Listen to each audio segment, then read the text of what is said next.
very glad for this opportunity to share this research and get feedback from practitioners. I'll be speaking about the roles of environmental nonprofits for improving compliance. And as I was looking through my research to present it to you, I was excited that I became a little bit nostalgic for when I began this research and thinking back to what started me on this path.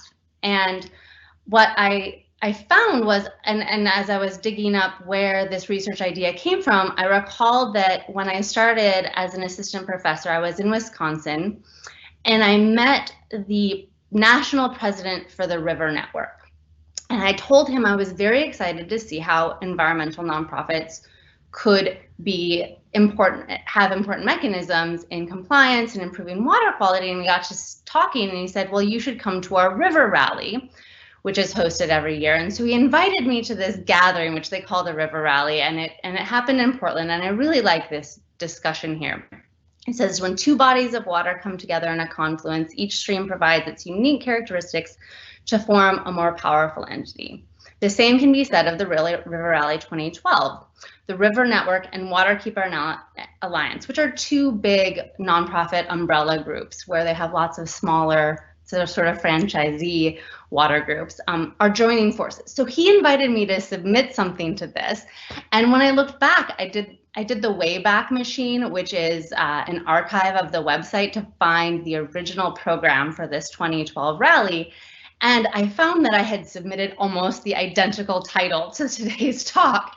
And then I had proposed to him that I wanted to see how these watershed advocacy groups, they want to improve water quality, and they want to have some oversight into these regulated entities. But it was very difficult to measure this because of the complexities in biophysical systems, changing local industries, fluctuating political pressures. And so I started this conversation on how we can or should we be able to measure the effectiveness of these organizations. So it's really fun today to be coming full circle and presenting the results of that and some current research I'm continuing to do in that regard. So when we usually think about environmental quality and the regulatory context, we tend to think, and for good reason, we think about the interactions between the regulator and the regulated. So there's a lot of research in this area and a lot of thought put into that because it's of first order of importance. So I think about the relationship of the government, inspecting the firms being in compliance or not, having their monitoring reports, and then environmental quality as the background that what we're thinking about protecting, preserving, or keeping to a certain standard. And what I want to bring in today is a third participant, the environmental nonprofit. And I'm going to be focused on these red arrows, probably more of a degree. Basically, how do environmental nonprofits directly communicate or influence firms? How might they be influencing the government and the regulatory regime that they're in? And how might they be affecting environmental quality? What I'd love for you to bring to me, or we can talk afterwards or connect afterwards, is the other direction as well, how you as the government or regulators might work or partner with environmental nonprofits and how you could see that moving forward. I also know that firms often do partner with environmental nonprofits in collaboration to green their image, to do things that are more sustainable, et cetera, et cetera. But I will be focused on the red arrows today. So why is this a big deal? Well, I think we all know that donations to nonprofits are very significant. So in the charitable giving realm, 95% of Americans give to charity. Total giving to charitable organizations is $410 billion. This is the most recent data I could find. It always hovers around 2% of GDP, which is really quite significant. And the majority of this does come from individuals. So it's people like you and me giving. And then we can think about who they give to, what charities they care about, and the charities that focus on environment, animal. I lump those two together because that's how they're categorized, and that's the data that I can get at an aggregate level. That increased year over year from 2016 and 2017 by over 7%, right? And the way I think about donations it's like voting with your dollar. So it's a self-imposed almost tax on yourself to give to something that you care about. And what we'd like to see is how those aggregate donations and these groups are making an impact in our world. So that's kind of the really overarching big picture of my research, a big part of my research agenda and what I'm looking at. So today, what we're going to do is think about the mechanisms of these environmental nonprofits. I think we all have this sense that through anecdotes and intuition that environmental groups will be providing an important aspect of regulatory oversight, right? So if there's a lapse or the fact that states just can't completely monitor and enforce, right? They're just not everywhere all the time. They only inspect the firms and the regulated entities every so often. So the environmental nonprofits can call attention to some of this, right? They can even, we'll talk about this later in some of the research, they can bring a citizen suit. They can directly target the firms and facilities that are out of compliance if they're worried about it. Contact firms, work with them, request improvements, or create negative publicity, right? So those would all be ways in which they can push on the firms themselves. And obviously environmental nonprofits also like to just do some direct provision of environmental quality. They want to educate the populace and the citizens around them. They perform water quality monitoring, other environmental monitoring, cleanup, and preservation efforts. So there's a really broad array of their toolkit that could be impacting compliance and environmental quality, but we really don't have much quantitative impact. We don't have an empirically based, evidence-driven way to assess this. So I dove in and gathered a bunch of data on this. And what I'll present today mostly are on 2 papers regarding the Clean Water Act. So you'll see a lot of similarities. Basically, we're going to think about these water-related nonprofit groups and whether they first increase firms' compliance. And then we'll look at, given I find that they increase firms' compliance, does that also lead to an overarching improvement in water quality? So let's dive into that.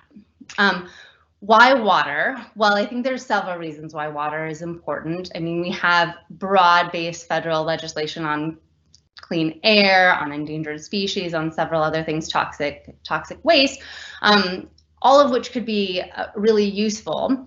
Water pollution is still a problem, so that's a useful one. But I think what's really important for this research and to be able to do a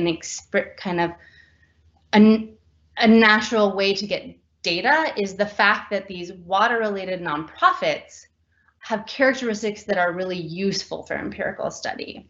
They tend to operate fairly locally. We're going to talk about the watershed scale. They're fairly homogeneous in mission, so they're about water quality and making sure that there's no bad actors in their watershed. They're based throughout the United States, so we have a lot of data points. We'll talk about that. And when I say they're relatively immune to state and federal pressures, means that they have their autonomy to act on their own for the most part. All of which are important when we're thinking about a causal influence that these groups could have on an environmental outcome. So that's why water. As far as the related literature, there's a broad literature on other aspects of this. They kind of come in 3 main flavors. The first is Clean Water Act monitoring, enforcement, and effectiveness. I'm sure you've heard about some of these papers, and these researchers have done a great job of talking through how the Clean Water Act works. One of the most recent ones talks about the fact that we've spent a lot of money on the Clean Water Act, and now we're kind of running out of ways to have low-hanging fruit to improve water quality at reasonable values. Then there's an entire literature on citizen suits, and particularly citizen suits on the Clean Water Act has a really nice paper that basically is saying, well, if there are more citizen suits, do we see more inspections or less inspections, more compliance or less compliance? So that's probably the most closely related work. And then I think it's important to acknowledge the area of general nonprofit performance and functions. And I have additional papers in this area. Basically, the idea of how nonprofits function, thinking about how they generate donations and their fundraising mechanisms and their effectiveness in other regards. So the contribution of this work and the stuff that I'm going to present today is that I wanted to provide direct large-scale statistical tests of these ideas. And the approach basically says, let's gather a bunch of data on the existence and spending of watershed groups. And then I have this graphic of a watershed. I think everybody here probably knows, but just to remind ourselves, it's the edge, a landmass, edge of a basin. And I always think of it kind of like a bowl that would capture the water falling on it with a spigot at the end, which could be the ocean, but it could be the confluence of another river. So we are going to use watershed level, which is also denoted by the USGS as hydrological unit code 8. These are kind of small scale watersheds on the order of a county size or so. So what we're going to do is we're going to link the data about the nonprofits. So we have how many exist through time, what their spending is through time, and we're going to link that with these two other outcomes that we care about generally: compliance at the firm level and watershed quality for each US watershed. And then use some econometric approaches to assess the impacts of those nonprofit groups on those outcomes. So the first order of business was a data gathering challenge where we scraped, collected, cleaned data on the water related nonprofits, which from now on I'll probably say watershed groups. I obtained lists from GuideStar, from the River Network, as I mentioned before, and then what happens is we can connect this through an employer identification number, which is essentially the nonprofit's, just the same way a business would have an employer identification number for their employees. That allows us to link this with 990 forms, which are required reporting data for these nonprofits. So essentially we link those two things together. Now, so to just ground that in an example, essentially, let's say we have Mary's River Water Council, so watershed council. So these watershed groups exist all over the United States. We go through this process of finding our best list of those through what's called GuideStar or the River Network, and then we link that to these IRS detailed data, and we kind of iterate on that until we come to a nice data set that we can, a usable data set. So what we want to think about is assessing the growth in these watershed groups. So it's not just that they exist and have existed, but the fact is that they've grown through time. So they're still growing through time. They're springing up, to use a pun, all across the United States, and they basically tripled over our study periods. That's a nice layering of variation to show as they come into existence what their impacts are. In addition, we assess the total amount of money donated to these groups, right? So we can also see that as they're receiving different levels of funding through time, how is that impacting the outcomes of interest that we're looking at? So the first paper is Do Nonprofits Encourage Environmental Compliance? This is with Catherine Grooms, who is an associate professor at Southwestern University. These slides will be made available so you can see the full details of the paper online. I'm not going to go into heavy math or regression analysis or the econometrics today, but all of that and the full tables are available here at this link. Instead, let's just kind of look at an overview, an overarching aspect of this. So of course, we are looking at EPA's ECHO compliance measures, and we start with 300,000 permit facility observations. These contain the facility name, where they're located, what industry they're in, but most importantly, they contain the outcomes of interest that we want. We want to know if they were inspected, if once they were inspected, they were found in violation, if found in violation, were there any enforcement actions taken. We are also going to use a metric that is already delineated for us, which is significant non-compliance, which is a high severity type of non-compliance, and what we think is more important than just not getting a monitoring report in any given quarter. So we'd want to see if the severe aspects are being diminished or changed through time, probably as much or more than the monitoring reports or those kind of things. So what we're going to do is we're going to take those 300,000 observations and we're going to distill them into a watershed year. So essentially we're going to say how many of these permitted facility observations occur in any given watershed in a year. So that's going to be our measure. A few summary statistics. I think this is the only table that I have. But I want to kind of ground this is that we have total inspections. So these top ones are all in totals.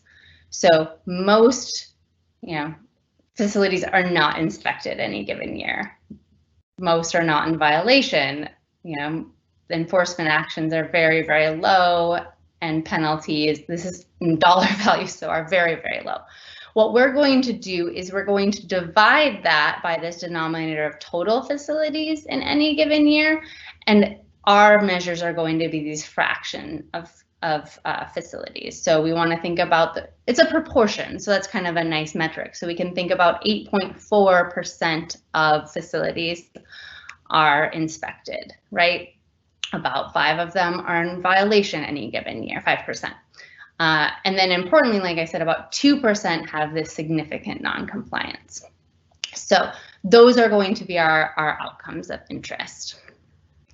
This is a map of all the regulated facilities. You can see that it aligns a lot with where population masses are, but not completely. We have a few states that are just high in proportion regardless of where the population is.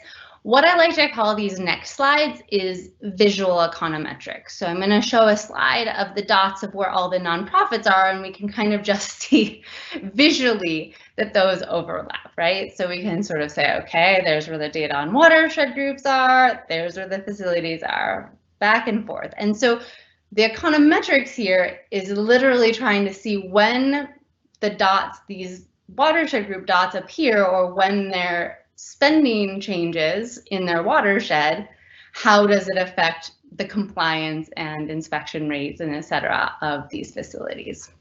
So that's the gist of this. Laura, can I jump in with a question here? Absolutely.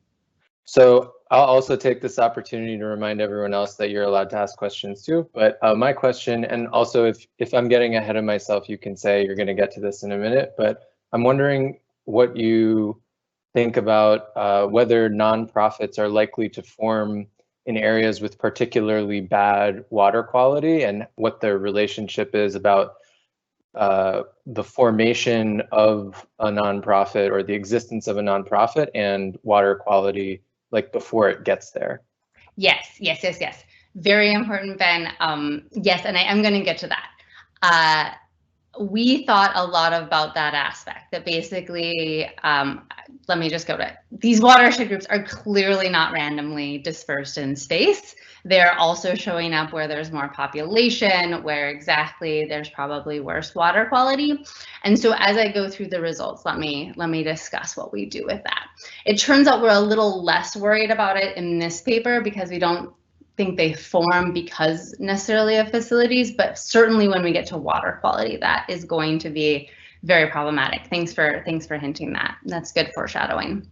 So actually, let me just jump in. So as we estimate the results, we're thinking about this, we call that panel data. We're following the same watershed through time. So we have this observations of the same watershed through time, and we know the watershed groups that are there, the contributions, the expenditures, and then we know these outcomes through time.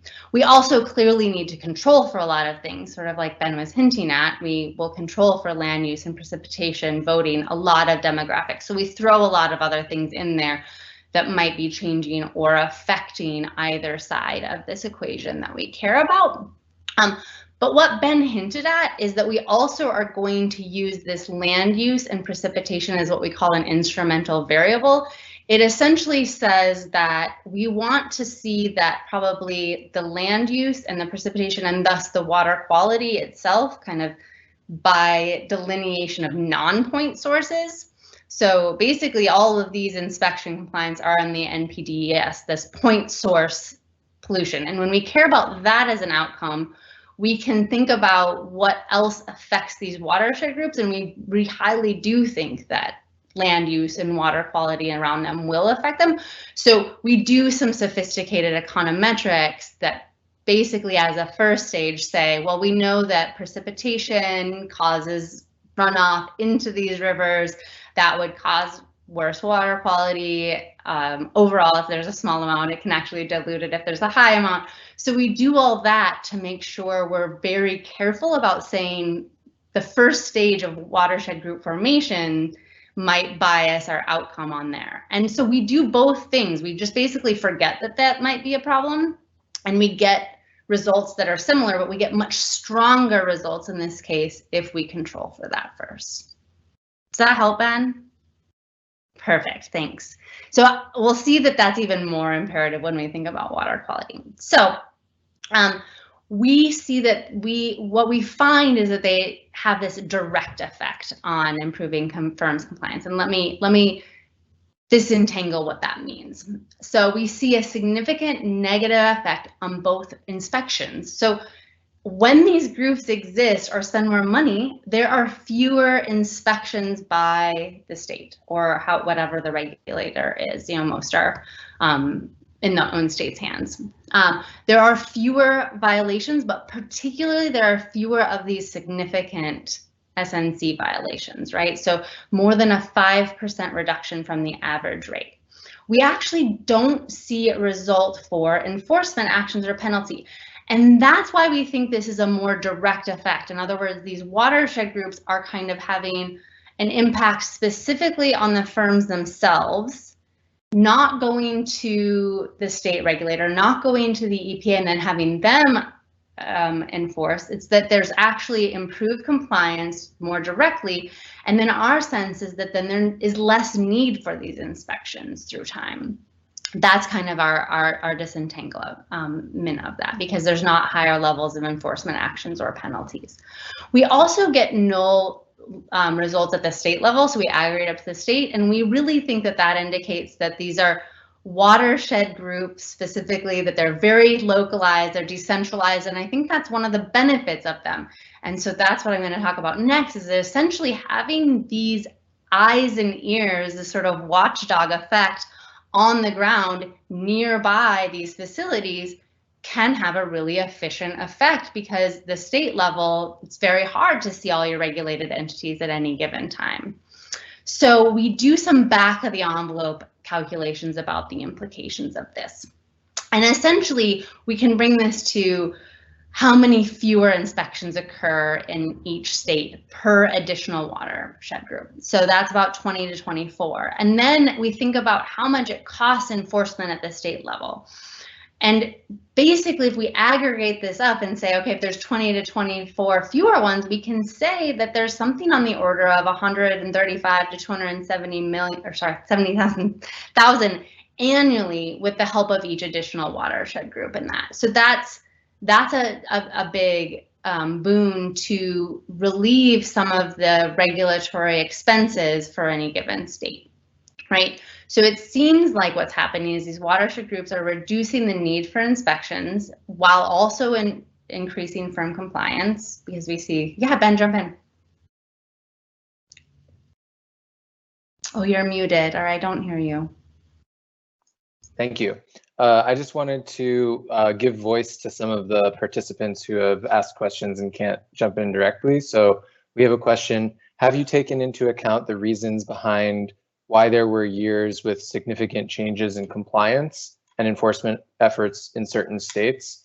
I'm thinking about my home state in particular, which experienced a drastic drop in enforcement activities following a change in political leadership. We were essentially instructed to ease up on issuing notices of violation. So while it might appear that compliance increased, it was driven largely by the fact that enforcement efforts decreased. No, these are very good. That's a very good insight. The way that we deal with that is looking at state and year fixed effects. It's not a direct way to see something of that nature specifically, but it captures those changes because it's a state by year. So it essentially sucks up anything that really drastically changed in a state on a given year.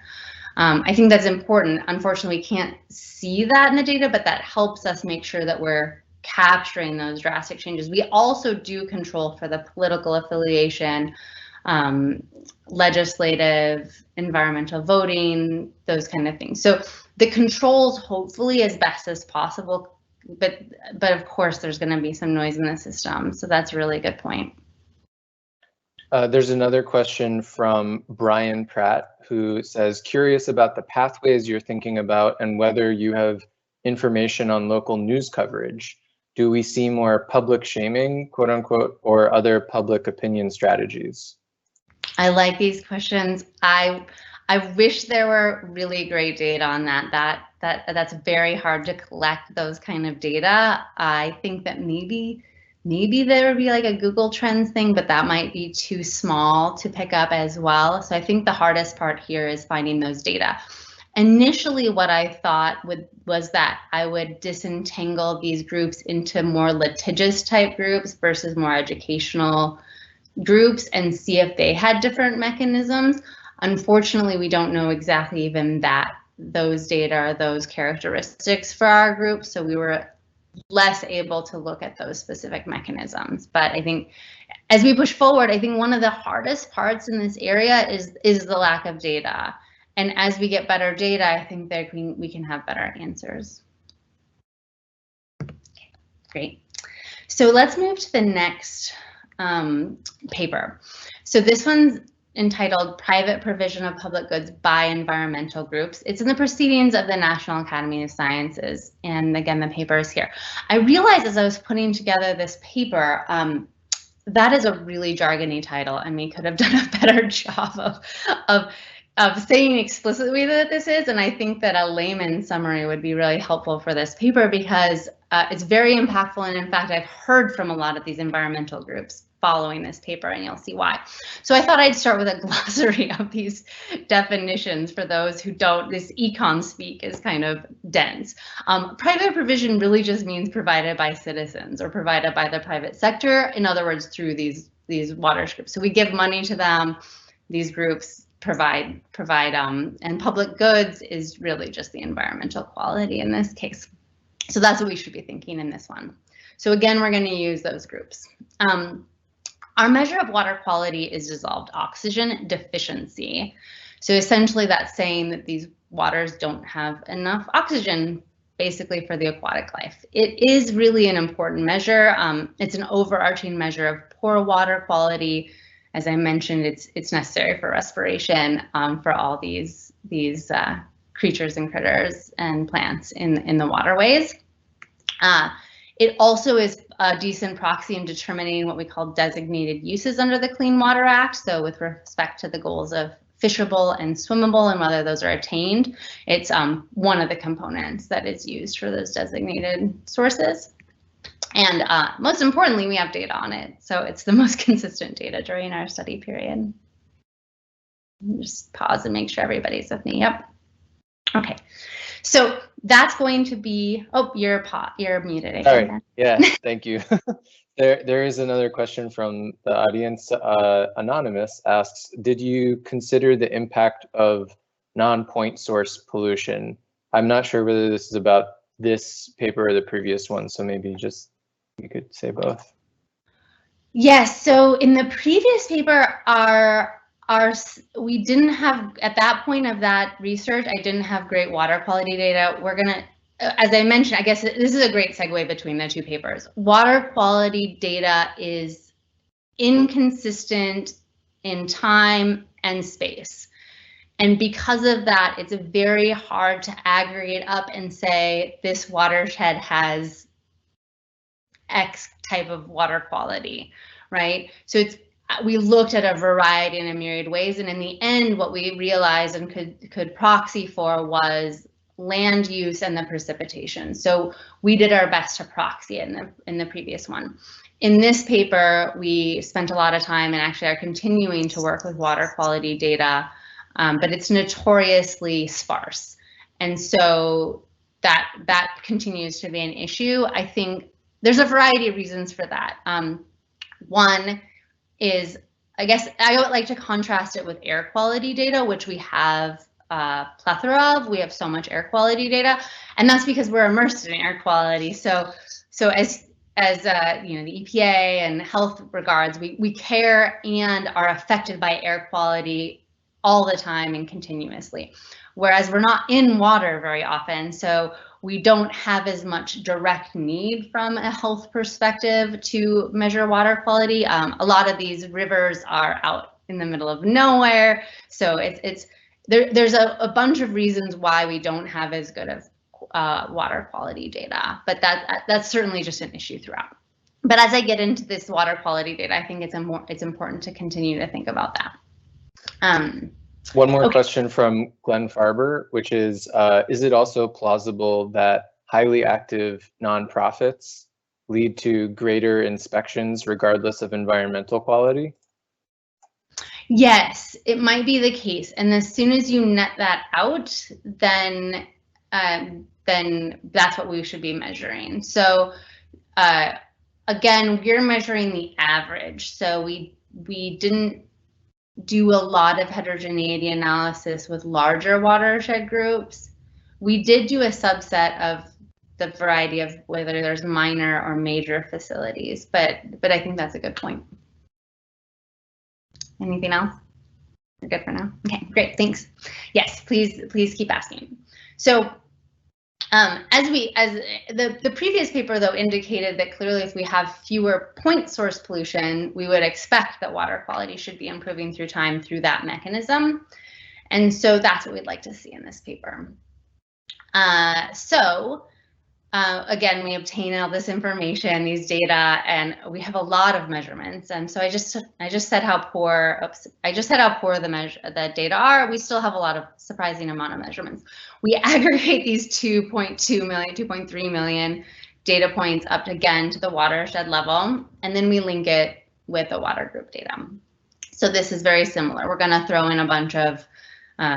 In fact, this time we will be controlling for contributions and the violations, the compliance, etc. as well. So this is where Ben's question is critical.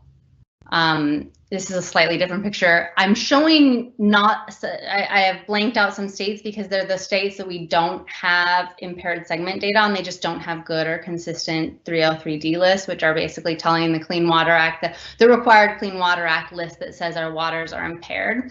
Well, you can see a few things from these data. Not only are there missing states, but some states, Ohio and Michigan, just have a lot of I think this kind of comes back to somebody's question, just some states just list more segments, whereas some states, you know, Georgia and Alabama, for instance, maybe have a lot of impaired segments but don't list them. So we want to make sure and control for the fact that states are just inherently different, and we do that. But more importantly is that we see this really bad reverse causality. So if we just run a correlation essentially of where water groups are and where these impaired segments are, or where the dissolved oxygen deficiency is highest, we would see this perverse thing that of course I didn't want to ever find, is that watershed groups, if you took it on its face value, cause bad water quality, right? A better way to say that is they correlate, right, with where, because exactly that, they are locating where water quality is relatively poor. So we have to do a different approach for this one. And we went through a variety of approaches. We did a bunch of sensitivity, but we ended up with this in the paper. So we did the instrumental variable analysis that we said, but I used before, but a matching estimator, where essentially what you do is you try to find what we call treated watershed groups, or watersheds, ones that have at least one group through the time, with similarly looking watersheds, but that do not have a group and never have a group. So basically what this comes down to is sort of an A/B test, where you can say watershed A and watershed B are fairly similar, but watershed A gets a group. And we're going to try to match those on a bunch of observables before the fact. So it essentially says, let's net out how, or net out and find places that are the same to compare those. Ben, did you want to jump in, or just double checking? Okay, great. I just want to keep checking in because I feel, as we do in these Zoom and Microsoft Teams meetings, that I'm just talking to myself and a computer. Okay, so we're going to compare those two. And what we find is once we control for those, we see exactly what we think is that, first of all, we kind of need a baseline. So dissolved oxygen was already, or the deficiency was already going down. Basically it was improving already. But what we see is that once we put watershed groups in there in any given metric, so these are our 3 ways that watershed group activity is measured. Either there's an additional one, there's an increase in contributions, or there's an increase in their expenditure, and all 3 lead to improved or decreased dissolved oxygen deficiency. It's a double negative, but essentially better water quality or more dissolved oxygen in percent terms. I want to note here, just for reference, so I give this baseline of 2.6 per year, and then I say that these numbers are for the average watershed, right? And those numbers look the same. If there were an additional water group added to every watershed in a year, then they would be responsible for 100% of this change, right? So that's why these numbers, that would be the interpretation, but they're not. So any given watershed gets only, gets a new watershed group every 5 or 6 years at most, and goes up by $100,000 over something of that same time period. So another way to think about it, of this 2% reduction that's occurring as our baseline, they're responsible for some fraction of it. I haven't done that exact calculation, but I was thinking through that in my reasoning when I was putting these slides together, that it's important to characterize that. So that is what we expected once we control for that. What's great is that we can also look at these outcome-based goals for the Clean Water Act. And again, I mentioned what these look like. I think a lot of you are familiar with this, but essentially the Clean Water Act is trying to get all of our waterways to have protection and propagation of fish, which is often termed fishable. And for dissolved oxygen, that means that we need a minimum of 4.9 milligrams per liter. We also are aiming to have all of our waterways swimmable, so we can have recreation in and on the water, and that has a higher level of dissolved oxygen, so it has a higher stake. And so based on that, those are just some of the criteria to make them fishable and swimmable. But given that we have that metric, we can look at how these groups are making a good proxy for how these groups are making our waterways more fishable and swimmable. Again, for a baseline reference, I'm providing how much this is changing on time during time. So basically, we're getting about 1.2% more fishable rivers and waterways and about 0.4% more swimmable. I should note that, maybe I note this already. No, I'll give this some context here in a second. So each additional group increases the proportion of swimmable and fishable by these small percents. But what that is it's basically a point, again, almost a percentage point relative to the mean, and here for fishable a little bit less. Now, one of the reasons why fishable kind of by necessity has to be less is that a good proportion of our rivers are already fishable. So that's already in the 90% range, whereas there's more that can be switched to swimmable that have that room for improvement. So those are some differences that we'd expect to see. So what are some implications of this? Well, as I mentioned before, one of my goals setting out with this work and starting with the river network way back when, 8 years ago now, was to see if the increased presence of watershed groups improve water quality and improve compliance. And when I wrote this paper, I heard from some of those people, and I reconnected with some of the people that I talked to and asked some of their mechanisms. What do they do? How do they perceive their role and roles and their effectiveness? And it was really nice to get that full circle engagement, that they were appreciative that some research and some evidence base showed their effectiveness, right? And so I guess I said they're moving the proportion swimmable higher, they're moving the proportion fishable higher. What we can see though is this change in water quality. It's a really slow moving process. We've already achieved a lot over the 48 years that the Clean Water Act has been in existence. And that does mean that there's less and less scope for further large improvements. So we shouldn't expect gigantic changes. That these make sense. So we're really seeing a significant effect given the range of effects that we can see particularly. Okay, so I wanted to finish off and leave a few minutes for questions as well. So I'm ahead of scheduled time here, so we can jump in. But the other future work that I'm interested in thinking about is whether watershed groups can limit what I'm calling kind of interjurisdictional spillovers. And I've zoomed into part of my map here, and these squiggly lines are the watersheds, and again, the dots are the watershed groups. There's some good research that shows that there's worse water, states have worse water quality near their borders, where essentially the river can flush their bad water quality into the neighboring states, and the neighboring states can deal with it. And in economics, we call this free riding. I live here in LA, and our air quality is notoriously bad, and Ventura County and Santa Barbara County to the north always are out of attainment and have bad air quality because of LA, pretty much. So we want to think about how we could mitigate this spread or these spillovers or this free riding.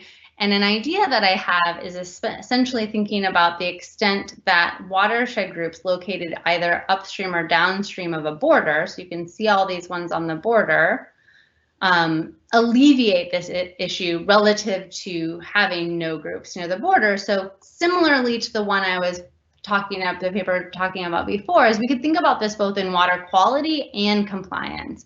But essentially we can take watersheds that have groups and compare them to nearby or similar watersheds that don't have groups and see if that affects the outcomes of interest in those groups. So that's sort of some future, kind of a preview of some other things I'm thinking about. But in general, I'm excited to take some more questions and discuss this with you. And as I said, thank you for your attendance. I would really welcome any further collaboration or any other ideas on a state or federal level. Thanks, Laura. I'm going to start the questions with something that Mike Barrett, who has an affiliation with ECHO, said during your presentation of the second paper, which was, if you are interested in also using nitrogen and phosphorus monitoring station data as a proxy, we have a national data set in the ECHO downloads called Water Quality Indicators. It normalizes the data over 10 years. Yes, that's wonderful. So right now we're working with those data actually on another paper. I think I mentioned I have another area of work where I'm looking a lot about the effectiveness of this, and so we're expanding our database and exactly looking at different metrics.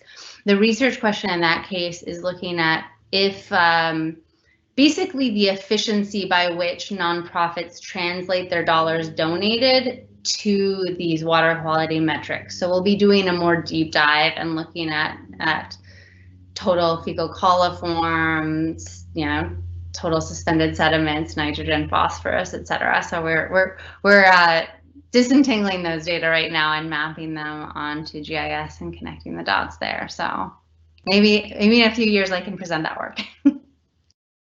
I have another question. I'm actually not sure whether this is for you or possibly some people in the audience, but I would want to know if we think that environmental nonprofits are having this positive effect on compliance or reducing pollution, then what can the regulators do to encourage that? Or is there something that regulators can do to encourage that phenomenon? I am definitely, I welcome that feedback and that knowledge. From my standpoint, from an economic standpoint, I should say, we tend to come at this somewhat agnostically and just think about the terms sort of crowd in or crowd out or substitute or complement. And one thing that I've thought a lot about is this a good thing that nonprofits are somewhat substituting for or diminishing the amount of the state? And that's why we do some of these back of the envelope calculations about the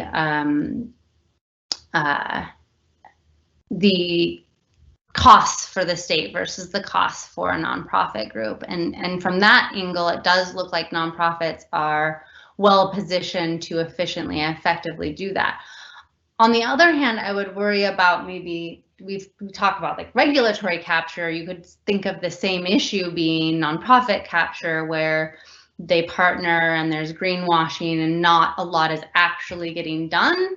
And so the regulator might be worried that the nonprofit group isn't doing, and I know that, you know, that there's this concern is that the nonprofit might not do to the same standards or the same regard as a regulator would. So they're by no means perfect substitutes, nor would I even make that policy implication whatsoever. I think they work in concert, but to what degree, I don't have the answer. And I think that those are good research and just discussion points to think about. Next question comes from Monica, no last name that I see. Do you have any examples of compliance assistance that are more directly related to nonprofits sharing information with permittees or potential violators, or is it more informal and broad? I wish I had more information on that. I have only anecdotal evidence when I talk to the nonprofit groups. We don't have consistent data over these decades for every the 1,500 nonprofit groups. I think it comes from a variety. I've talked to nonprofit groups that are monitoring and go directly to the firms and try to work with them. I also know of nonprofit groups that are clearly filing citizen suits and more litigious and antagonistic in that way. So I'd like to push forward that area. I don't have, beyond the paper that I mentioned that looks at litigation and citizen suits for water processing plants, water treatment plants, there's not other research on that I know of. Glenn Farber has a follow-up question, which is, you mentioned an attempt to characterize watershed group litigiousness. Are you considering other properties of these groups in assessing their efforts, other operating characteristics, for example? I would welcome any data on other characteristics. It's again not something that the data are forthcoming about. I guess I'd be open to any other suggestions of things that we could collect, but the universality of those things being indicated even via their websites is not clear. I think they sort of by nature are pretty, they're both local, but they broadly educate, litigate, interact, do water cleanup efforts. So it's kind of, it's very hard to parse out what their spending is on. Another question or comment from Mike Barrett at ECHO, who says, thanks for using our ECHO data. It would be interesting to know more about external group monitoring data and publicity about it. For example, much of the scrutiny of Cape Fear River PFAS contamination was based on publishing readings that were done through university research and collaboration. So this would be where external groups, NGO or academics, push regulatory agencies to act via data publishing rather than just activism. No, I think that's really great. And I have heard those anecdotes as well. And when talking to the watershed groups, they say, well, we go out and collect our own. As I said as well, that the echo monitoring sites can't continuously monitor everywhere. And we wouldn't expect that, even like I said, air quality, which is very good and robust and widespread, doesn't do so. So these groups do fill in that niche. And I think that's really important as well. I wish there were a centralized clearinghouse like ECHO for all these third-party groups. I think they actually would like that too, because I think it would be, as we get more and more data, the data are out there and the data are being collected. I think one of the issues that we have right now is putting together these data and connecting the dots, so-called, for these different ways. But I totally agree. The watershed groups say that that's what they're doing, that they want to pinpoint and find. And of course, that's going, that comes with the tension with the regulator as well, though. The trade-off is that if these watershed groups are targeting certain places, that pulls your attention towards that place and might, lead to focusing on maybe not the most important or the aims that the state is having. So I think there's double edges to these things. So those are really good big picture and discussion points.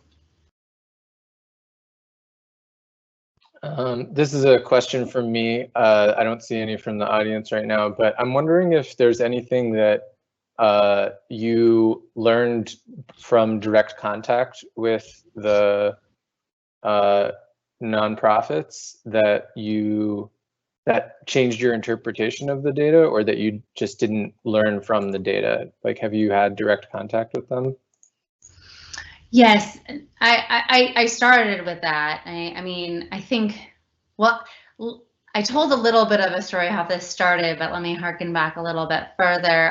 When I was an undergrad, I worked for a nonprofit in Idaho, and I lobbied for for a wilderness area in the headwaters of some of these areas. And so I guess, like, my personal reflection on that was that, they're doing a variety of things. They are lobbying at the state level. They're lobbying at the federal level. They are pursuing using many tools to pursue many goals. I then went on to, I have a master's in geophysics and hydrology, and that's where my interest in water really blossomed. And what I realized from that is that you can understand water and where it moves and how the water quality is changing through time, but if you don't understand the actors that are affecting it and their incentives and their behaviors, then we're not going to get the change that I was desiring. And that's when I went towards economics. And so when I talk to them, that's a lot what I ask them. It's like, what are your incentives? What changes your behavior? What are your goals? And how do you see real change, through time? What keeps you going? And so, whether it's acquiring land and conserving land in the Catskills above New York City so that New York City has cleaner water, or it's, like I said, lobbying to have a wilderness area in central Idaho so Idaho has cleaner water. Those are really abstract ways and things that we're not going to be able to totally capture in this research. But as I spoke to them, I was like, well, what else? Well, we do spend a lot of money. We exert a lot of effort locally. And so we did put a lot of, the thought that we put into it based on their feedback was the extent to which we should have their area of influence. And that's when we came up with the watershed scale. And then we eliminated any groups that are sort of already transboundary to pull that out, or any state or federal level groups. So it was through that kind of vetting process and a little bit of iterative process that they provided some really valuable feedback throughout this. But another question from the audience. This is from Amy, who says, I review all of the citizen suits that come to EPA in the Pacific Southwest. I see a vast majority of citizen suits focused on stormwater and tend to be focused on failure to monitor or exceeding action levels. It seems that the vast majority of NGO citizen suits scan stormwater annual reports to find these cases. Do you see this as a common practice nationwide? I don't know as much about that area, so that's something that I'd love to follow up with you afterwards. I do know that these citizen suits can be have a bit of a hair trigger and a little bit of a boilerplate. That's what I have heard, is that they look for certain things. They have these boilerplate citizen suits. They fill them out. They file them. What proportion those are, I'm not sure. I also know of other nonprofits that are very exacting in assessing a broader array, mining to other threats. I think overall these nonprofit groups are looking at threats, and just like any of us, I guess they'd be looking for things that are observable, and stormwater is one of those things that's quickly observable, the same way like water treatment plants are quickly observable. So I guess I would say I could see that happening, because that's such an easy and observable way to assess that. If that's the most efficient thing, again, I would worry about that as a regulator that says they're just looking at the thing we can see, and the thing that it's kind of like the pin in the side when there's a bigger disaster going on. I'm not sure that that's the best trade-off of regulators' time, but I don't know as much about that.